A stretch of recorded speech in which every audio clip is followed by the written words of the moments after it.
Okay guys, I've been carrying my Shield 45 for a while now, so I thought it would be a good time to do a follow-up on it about how it's done as a carry gun for me. So of course the first thing's going to be 45 ACP. Why did I go with 45 ACP over 9mm? Personal preference. I just wanted to have the 45 ACP over the 9mm.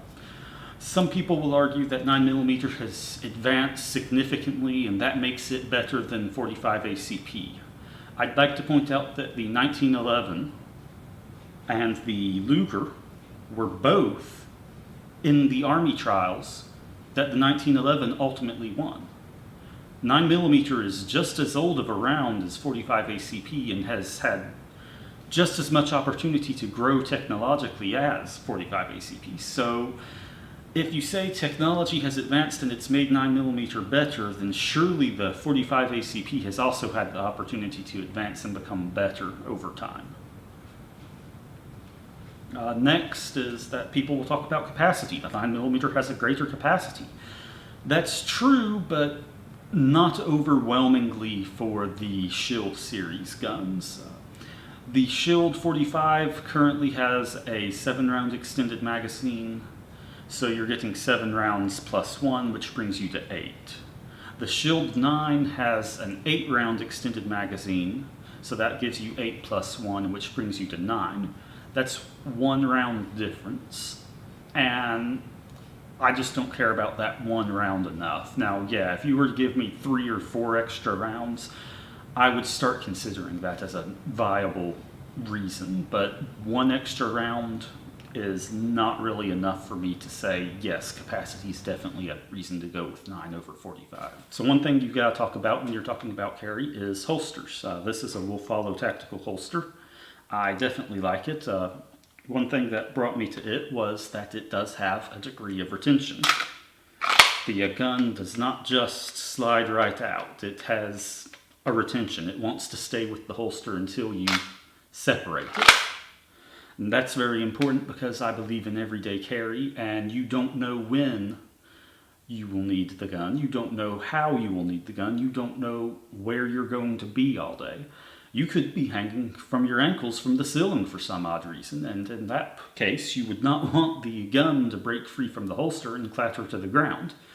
I've been in several situations just randomly where I've been twisting, turning, getting under things. I was in an attic, hanging from my waist upside down to get under the crawl boards to get access to wiring and all sorts of things. And the fact that the gun will stay in the holster and not separate from it was a great comfort for me.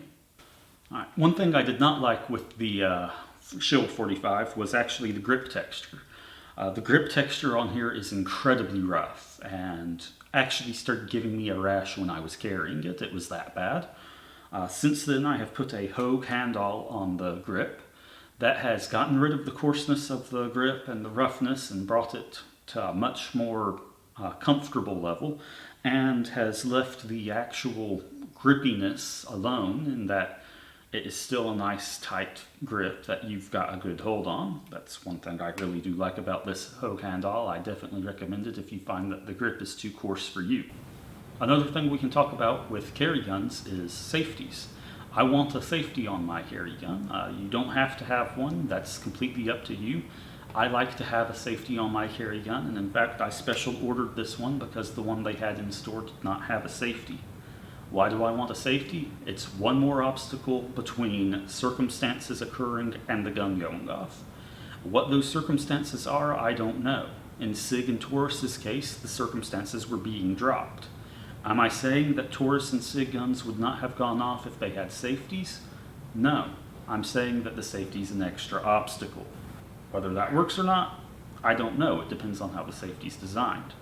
The point is, I don't know how my day's going to go. I don't know what's going to happen. Someone could randomly come tackling me, and when they do, I fall to the ground and the gun gets hit. Just like it would if it was dropped. I would prefer the gun not go off in that case.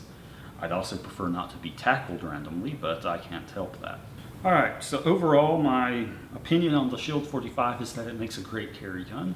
There were some problems with it, but they're not major problems. Like I said, the grip was a little too rough for my liking, and that was fixed by the Hogue handle. But it is something to keep in mind and to work around and to know the problems with it. I definitely recommend, if you are looking for a carry gun, that you consider the Shield series as a whole.